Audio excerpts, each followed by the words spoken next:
Silakan Bung Alek yang setia. Baik, karena ini penting, Prof.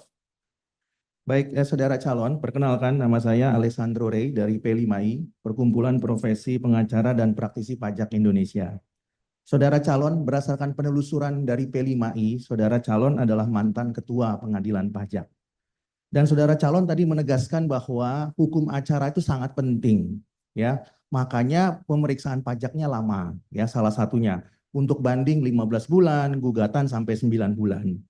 Nah, berkaitan dengan hukum acara yang kami mau tanyakan ada beberapa mazhab, ya, yang berbeda-beda di pengadilan pajak. Nah, yang kami ingin tanyakan berkaitan pertama itu berkaitan dengan mazhab hukum acara kepabeanan, ya. Karena saudara mantan ketua, silakan saudara nanti berikan pendapatnya. Dalam perkara kepabeanan, ya, wajib pajak atau pemohon banding itu hanya dapat mengajukan banding apabila pajak terutangnya telah dibayar lunas. Telah dibayar lunas.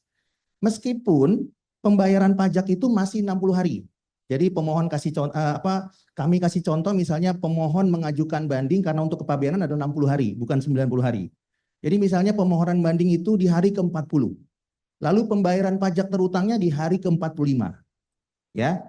Ada mazhab di Majelis 7A dan 7B. Ini fakta ya. Ini ada mazhab karena pembayarannya di hari ke-45 padahal bandingnya itu di hari ke-40, meskipun pembayarannya masih dalam kurun waktu 60 hari, permohonan bandingnya di NO. Semua perkaranya di NO. Nah, yang kami mau tanyakan kepada saudara calon, apakah saudara calon sepakat dengan hukum acara demikian? Dan apakah itu memberikan rasa keadilan? Apakah saudara calon juga pernah menangani atau memeriksa perkara kepabeanan yang seperti itu? Itu yang pertama. Yang kedua, saudara calon, ini menjadi penting adalah berkaitan dengan gugatan pajak. Kalau tadi berkaitan dengan banding kepabeanan, sekarang gugatan pajak, ya. Ada mazhab di pengadilan pajak, ya, berkaitan dengan pemeriksaan pajak bahwa seluruh prosedur pemeriksaan pajak itu boleh dilanggar, tidak membatalkan SKP atau STP, kecuali terhadap dua hal. Satu, penyampaian SPHP, dua, pembahasan akhir. Padahal di pasal 31 ayat 2 Undang-Undang KUP disebutkan bahwa pemeriksaan itu harus memenuhi 4 unsur. Satu, kalau tidak sesuai prosedur harus dilakukan pemeriksaan ulang.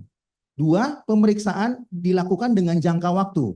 Yang ketiga, harus disampaikan SPHP. Yang keempat, harus dilakukan pembahasan akhir. Namun mazhab di pengadilan pajak yang dapat membatalkan SKP itu hanya dua.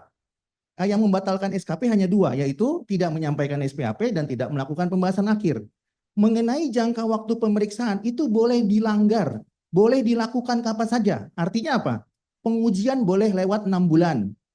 Pembahasan akhir boleh lewat 2 bulan dari sejak SPHP disampaikan. Dengan alasan mazhab yang ada nih, dengan alasan bahwa itu belum lewat 5 tahun. Padahal jangka waktu 5 tahun di pasal 13 ayat 1 Undang-Undang KUP itu bukan berkaitan dengan pengujian dan pembahasan, tapi berkaitan dengan penerbitan SKP. Tapi ada mazhab yang mengatakan, ya itu kan belum lewat 5 tahun, jadi pengujian dan pembahasan boleh bebas sepanjang 5 tahun. Bagaimana menurut pendapat saudara? Apakah itu memberikan rasa keadilan? Itu yang kedua. Yang ketiga, tadi panelis bertanya kepada saudara, ketika nanti saudara jadi hakim agung Kamar Tun khusus pajak, saudara berpotensi memeriksa perkara tun, ya. Nah, selama ini ada juga mazhab di pengadilan pajak bahwa ketika perkara pajak diperiksa, maka hukum yang berlaku hanya hukum perpajakan, ya. Tidak hampir jarang meskipun ada hakim di pengadilan pajak yang menggunakan undang-undang administrasi pemerintahan. Kenapa? Karena SKP dan SPTP itu termasuk dalam keputusan pejabat. Sehingga ketika keputusan pejabat itu diterbitkan secara... Tolong perhatikan waktu. Ya, siap Prof. Secara tidak sah karena ada cacat prosedur, cacat wewenang, maka itu dapat dibatalkan. Tapi ada mazhab yang mengatakan, oh itu undang-undang AP, enggak berlaku di pengadilan pajak. Bagaimana pendapat saudara? Terima kasih. Baik, mantap, Pak Lek. Ya, Waktunya terbatas. Baik. Silakan yang lain. Ya, silakan. Baik, terima kasih atas kesempatannya.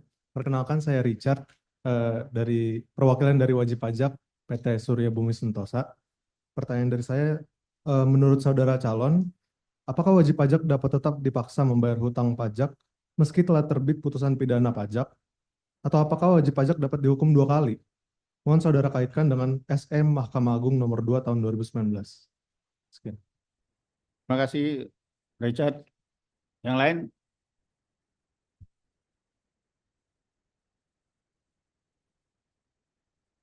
Baik, terima kasih. Selamat sore. Perkenalkan, saya Yudi, perwakilan dari masyarakat sipil selaku wajib pajak. Izin bertanya. Dalam sidang pengucapan atau pembacaan putusan, misalnya ada 12 perkara, Pak. Apakah hakim mengucapkan satu putusan saja karena alasan putusan-putusan tersebut mirip, atau semua putusan harus dibacakan? Terima kasih. Terima kasih. Tidak ada lagi. Silakan Pak Tri dijawab. Manfaatkan waktunya dengan sebaik-baiknya. Baik, mohon menjawab yang tadi dari yang pertanyaan pertama terkait dengan pembayaran utang pajak terkait dengan sengketa kepabeanan dalam hukum acara. Pihak penanya ini saya menafsirkan bahwa pembayaran dilakukan pada hari ke-45 yang masih dalam waktu 60 hari, namun penyampaian bandingnya itu di hari ke-40, seperti itu kira-kira ya. Saya melihat gini Pak, ini harus dipahami juga oleh pemohon bahwa pengajuan banding itu batas waktunya dalam konteks seperti ini masih belum terlewati, terkait dengan bahwa pembayaran dilakukan setelah pengajuan gugatan. Memang saya merasa, saya belum pernah memeriksa sengketa seperti ini Pak, tapi saya melihat hakim bea cukai kemungkinan melihat aturan yang mengatakan bahwa harus dilakukan pembayaran sebelum diajukan sengketa. Saya rasa itu. Tapi kemungkinan Pak, kalau saya memeriksa seperti ini bahwa intinya toh dalam konteks diberikan kesempatan 60 hari membayar yang kemudian diajukan di sini, saya rasa itu kemungkinan saya sebagai hakim, kemungkinan Pak, mohon maaf saya tidak memeriksa ini, kemungkinan hal seperti itu bisa diperiksa karena menunjukkan etikat baik bahwa sebelum 60 hari, intinya pada saat sebelum 60 hari sudah membayar, yaitu menunjukkan etikat baik dari wajib pajak atau importer yang akan mengajukan sengketa. Tentu mungkin harus diteliti juga kenapa sih mengajukan bandingnya di hari ke-40, bayarnya hari 40, mungkin ada kesulitan keuangan, kesulitan likuiditas. Saya rasa itu juga harus dipertimbangkan, Pak. Terkait gugatan yang penyampaian closing jangka waktu, Pak. Saya memahami ini mengenai batas waktu pemeriksaan itu diatur dalam peraturan Menteri Keuangan. Memang diatur di sana dalam waktu, kalau saya tidak agak lupa Pak, saya aturannya 6 bulan, kemudian bisa perpanjangan dan lain sebagainya. Saya melihat aturan yang dimaksud adalah untuk mengawasi kinerja pemeriksa. Dalam artian Anda harus menyelesaikan dalam waktu yang diatur dalam peraturan Menteri Keuangan.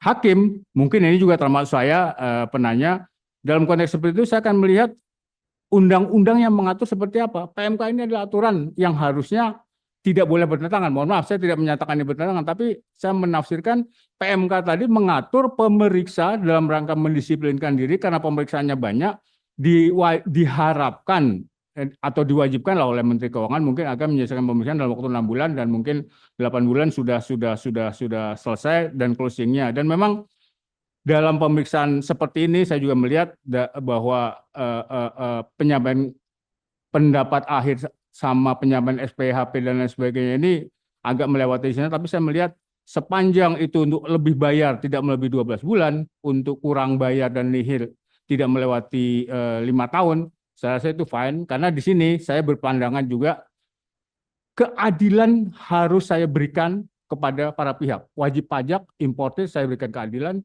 terbanding juga harus saya berikan keadilan. Kenapa? Saya berpikir bukan bermaksud memihak penanya, bahwa tugas dari Direktur Jenderal Pajak untuk mengumpulkan uang, kemudian menjadikan dana untuk pembangunan, itu juga harus saya perhatikan bahwa ini lebih kepada manajemen waktu pemeriksaan yang ditetapkan oleh Menteri Keuangan yang punya anak buah Direktorat Jenderal Pajak, pemeriksa dan lain sebagainya. Waktu habis.